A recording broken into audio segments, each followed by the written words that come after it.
Now, are there going to be employers right now assuming we don't do anything, let's say?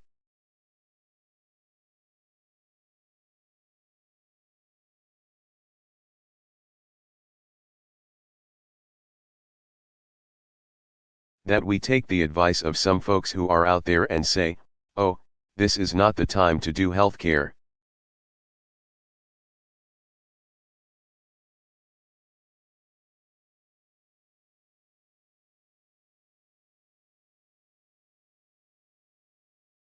We can't afford it, it's too complicated, let's take our time, etc.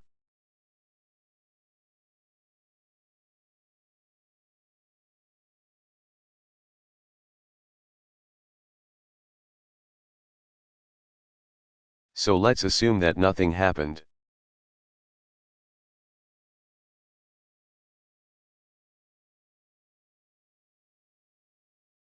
I can guarantee you that there's a possibility for a whole lot of Americans out there that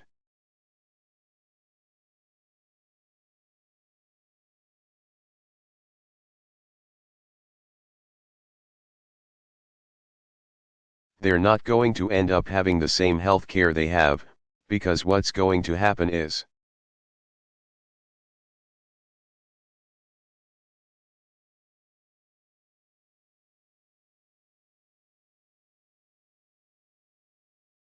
as costs keep on going up, employers are going to start making decisions.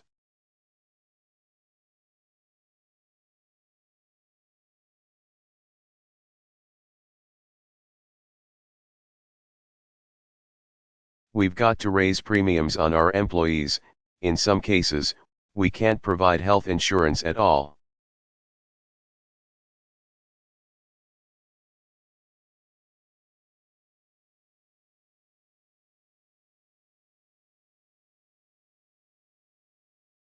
And so there are going to be a whole set of changes out there.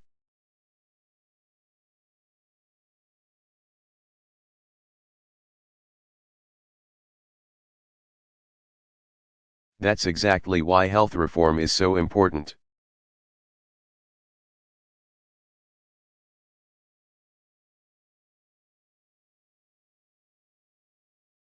Margaret, from McClatchy.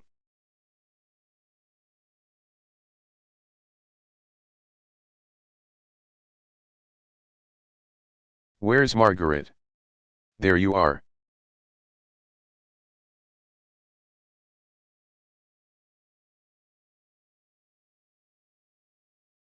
Q, thank you, Mr.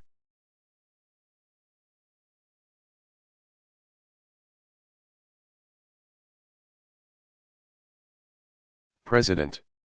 As a former smoker, I understand the frustration and the fear that comes with quitting.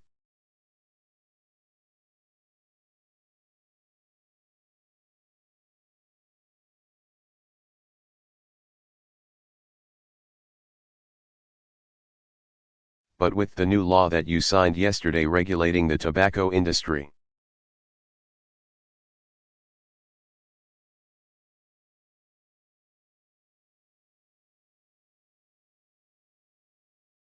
I'd like to ask you a few questions. How many cigarettes a day?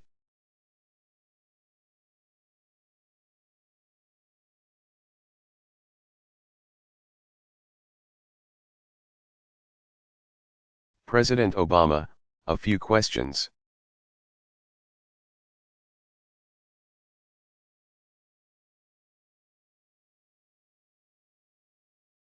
Q, how many cigarettes a day do you now smoke?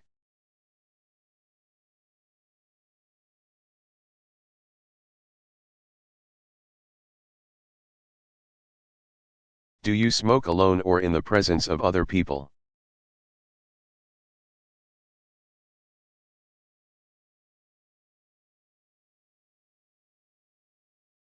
And do you believe the new law would help you to quit it? If so, why?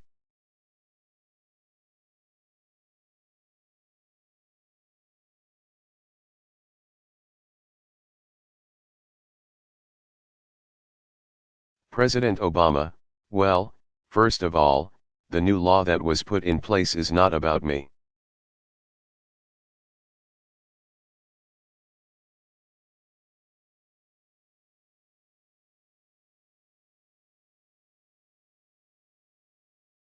It's about the next generation of kids coming up.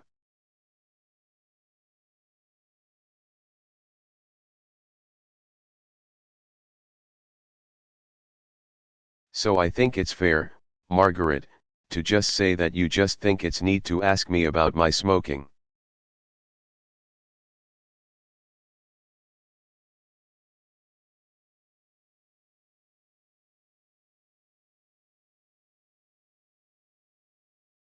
As opposed to it being relevant to my new law. But that's fine.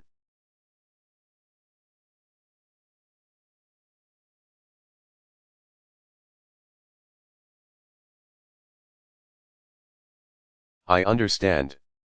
It's an interesting human interest story.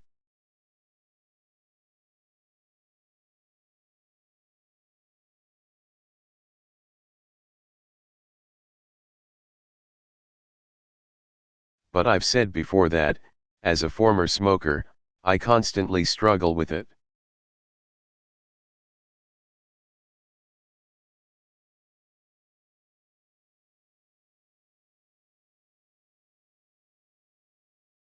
Have I fallen off the wagon sometimes? Yes. Am I a daily smoker, a constant smoker? No, I don't do it in front of my kids.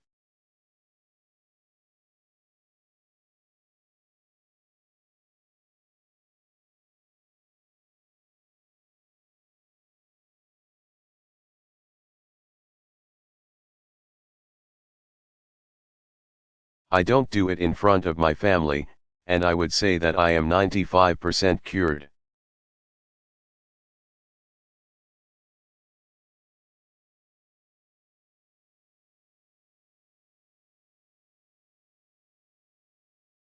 But there are times where I mess up. And, I mean, I've said this before. I get this question about once every month or so.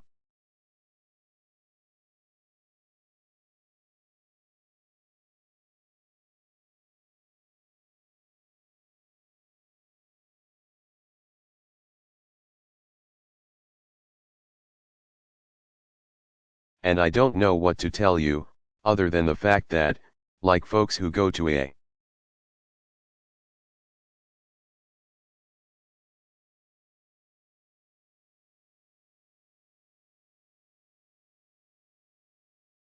once you've gone down this path, then it's something you continually struggle with.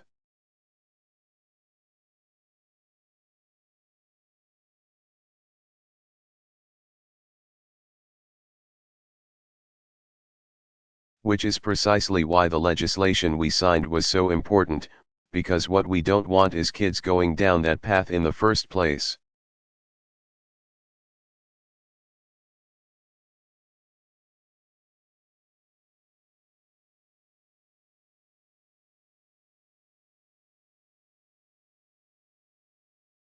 Okay.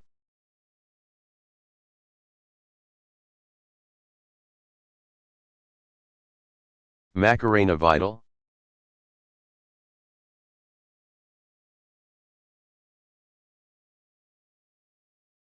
Q. Mr.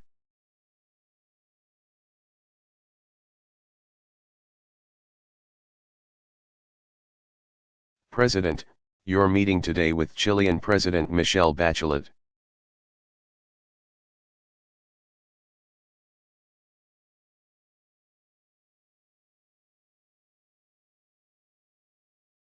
Your meeting next week with Alvaro Uribe from Colombia.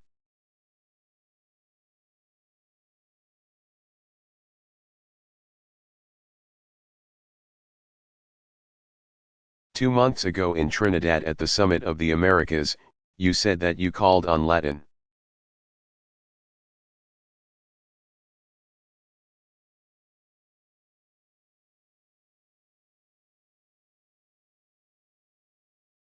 American countries to help you with deeds, not words, particularly towards less democratic countries.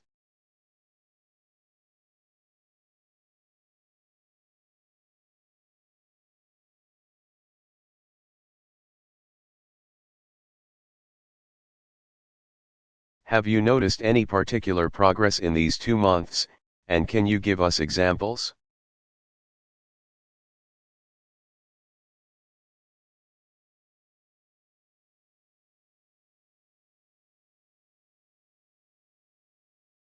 President Obama, well, first of all, I'm very much looking forward to seeing President Bachelet.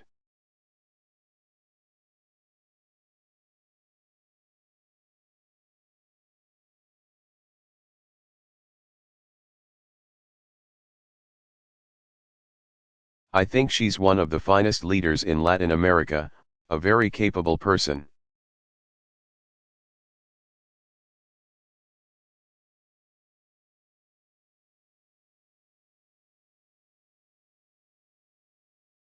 If you look at how Chile has handled the recession,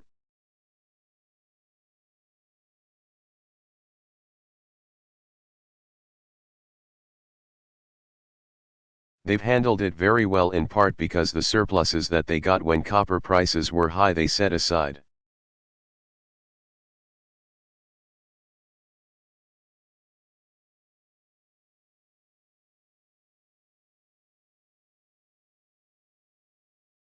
And so they had the resources to deal with the downturn.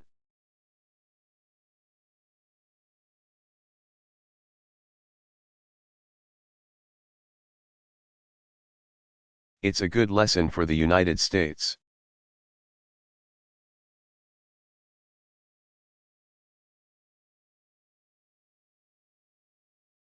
When we had surpluses, they got dissipated.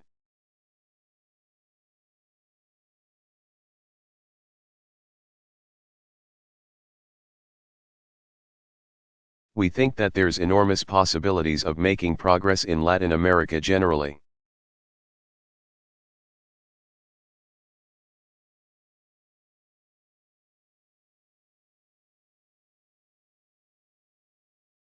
One of the things that I'll be talking about with President Bachelet is the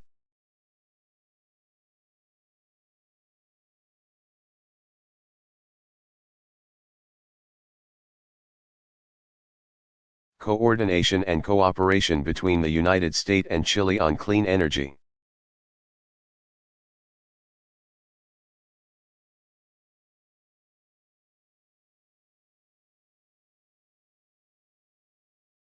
We'll have an announcement when we do our press conference after.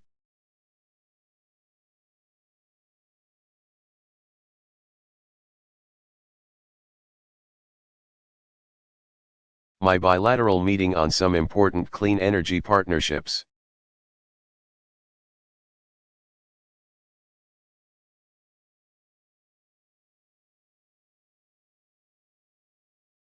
We're making important progress when it comes to exchanges on cancer research.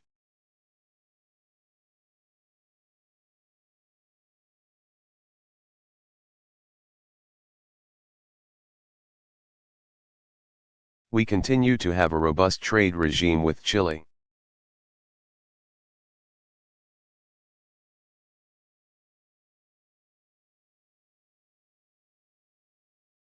And, by the way, Chile has actually entered into some very interesting partnerships, not just with the federal government.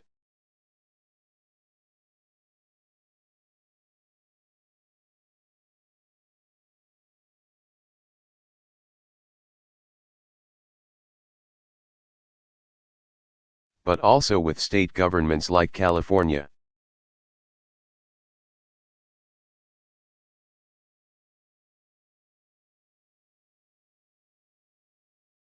So I think the relationship that we have with Chile, which, by the way, does not fall in line with you.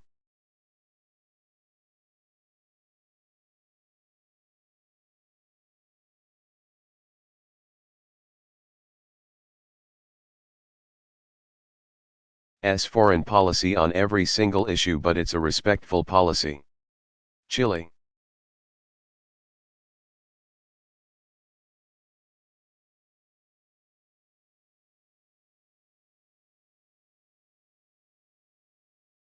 Is an important partner.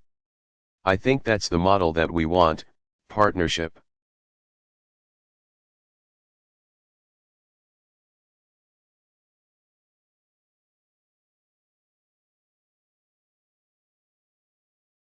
The United States doesn't dictate how Chile should view its own interests.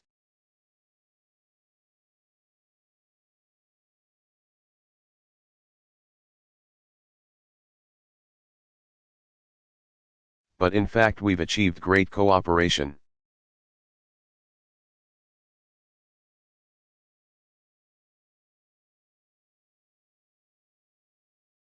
And I will be looking at President Bachelet giving us further advice in terms of how we can take the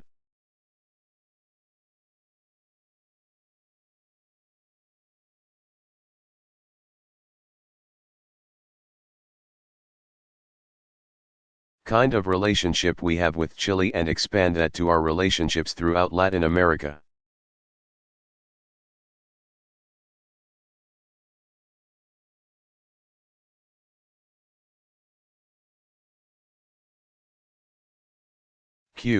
But my question is not only about that Chile.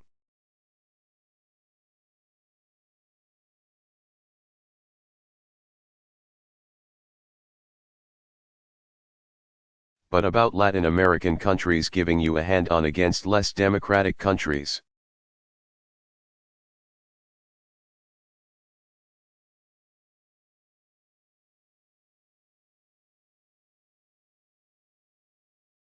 President Obama, well, the point is that I think Chile is leading by example.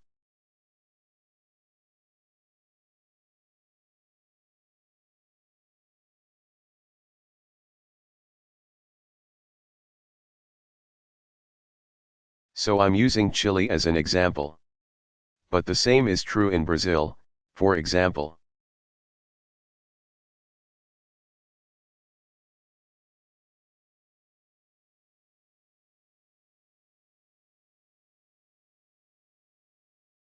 I mean, President Lula came in, and he's got a very different political orientation than most Americans do.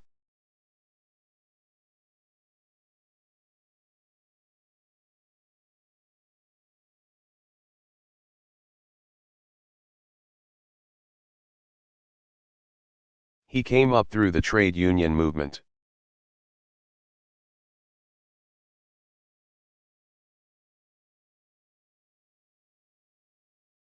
He was perceived as a strong leftist. It turns out that he was a very practical person.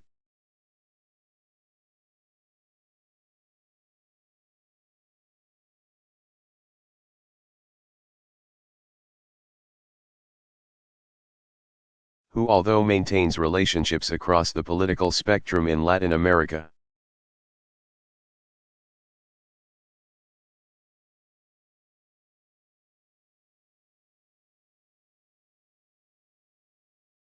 Has instituted all sorts of smart market reforms that have made Brazil prosper.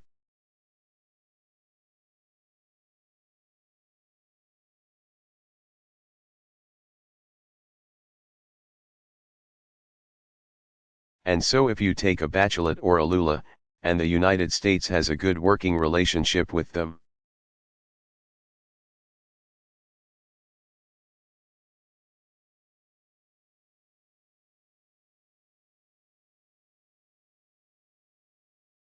Then I think that points the way for other countries that may.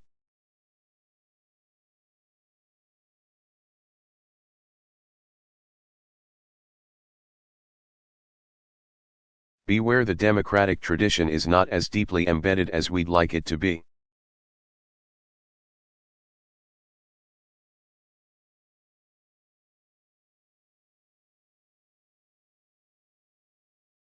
And we can make common cause in showing those countries that, in fact, democracy, respect for property rights,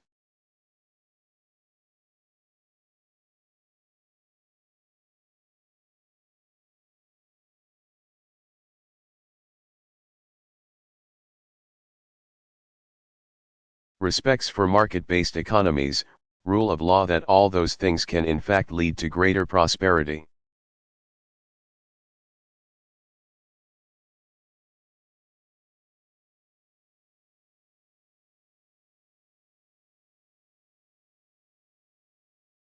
That's not just a US agenda, but that's a smart way to increase the prosperity of your own people.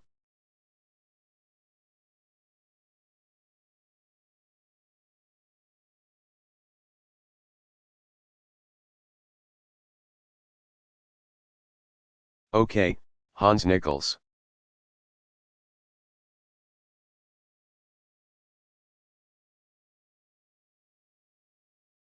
Hans.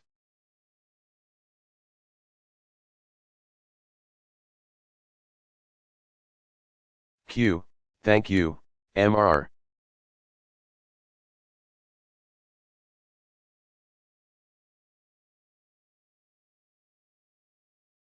President. If I can just return to the economy more generally.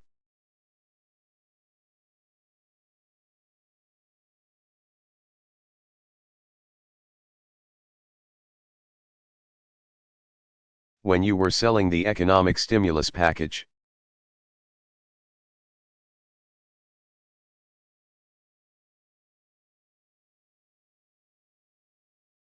You talked and your advisors and economists talked about keeping unemployment below 8%.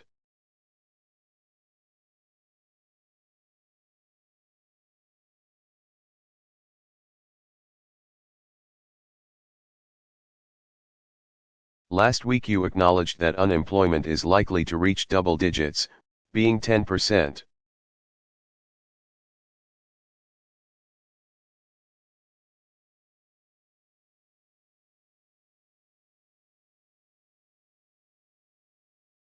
Do you think you need a second stimulus package?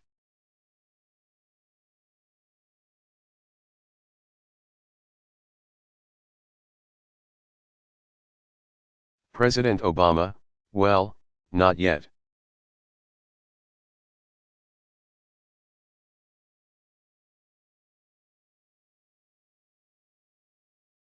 Because I think it's important to see how the economy evolves and how effective the first stimulus is.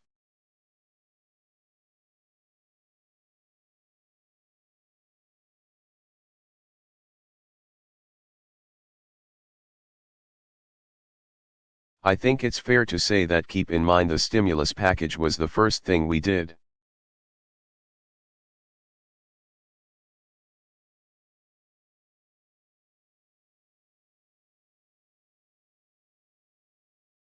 And we did it a couple of weeks after inauguration.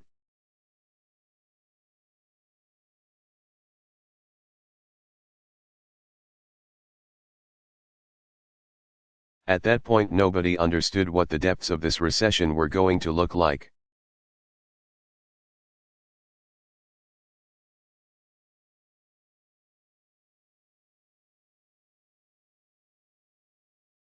If you recall, it was only significantly later that we suddenly get a report that the economy had tanked.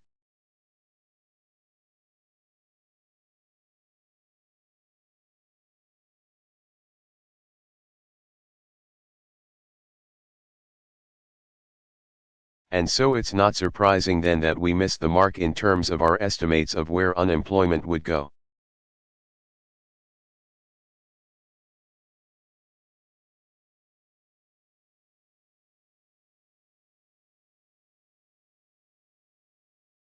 I think it's pretty clear now that unemployment will end up going over 10%, if you just look at the pattern.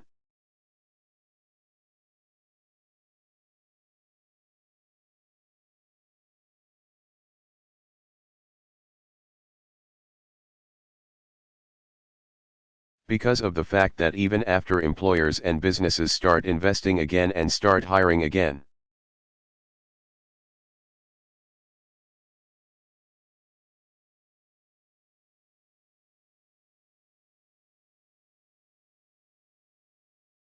Typically it takes a while for that employment number to catch up with economic recovery.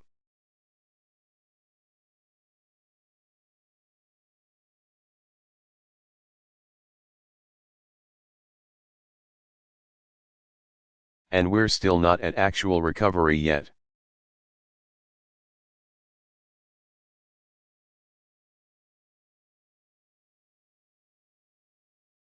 So I anticipate that this is going to be a difficult year, a difficult period.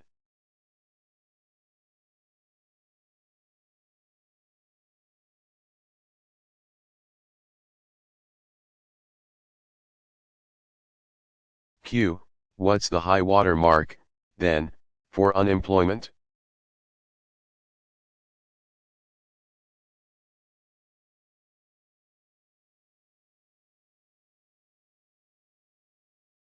11%?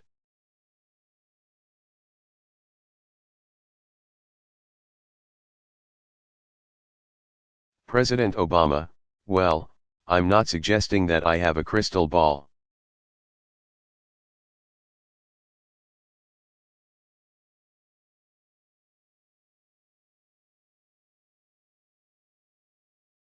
Since you just threw back at us our last prognosis, let's not engage in another one.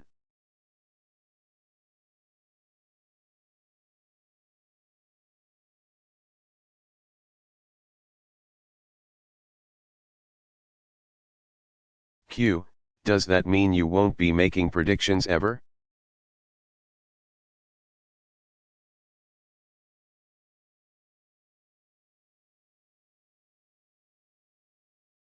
President Obama, but what I am saying is that here are some things I know for certain.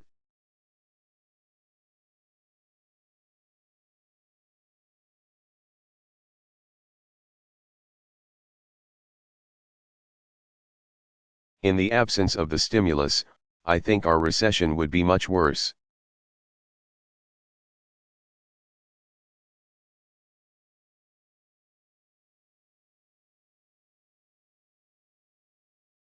It would have declined without the Recovery Act. We know for a fact that states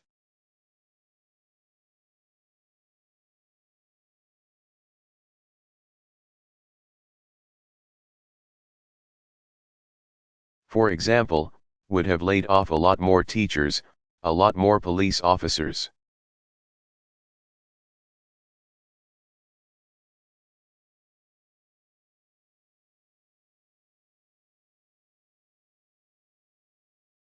A lot more firefighters, every single one of those individuals whose jobs were saved.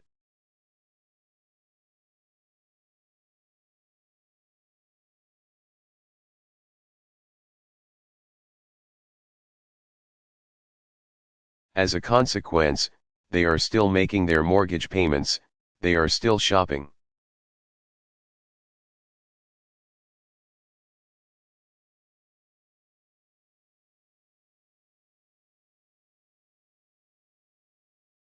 So we know that the Recovery Act has had an impact.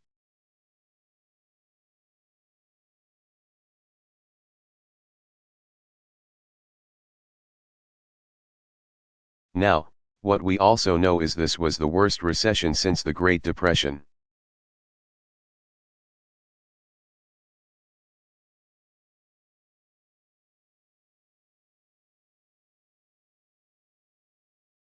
And people are going through a very tough time right now.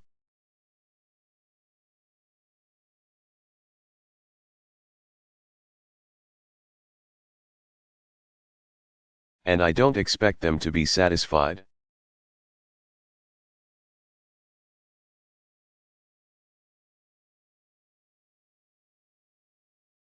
I mean, one thing that as I sometimes glance at the various news outlets represented here,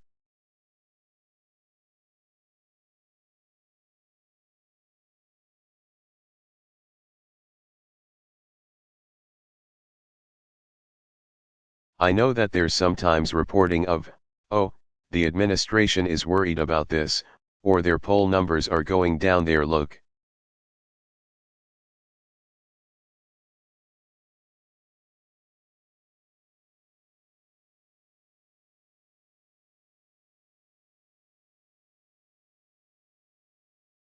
The American people have a right to feel like this is a tough time right now.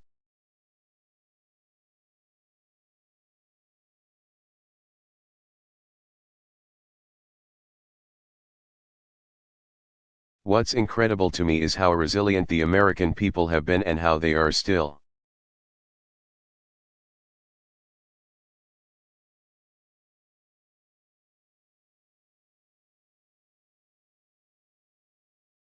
More optimistic than the facts alone would justify, because this is a tough period.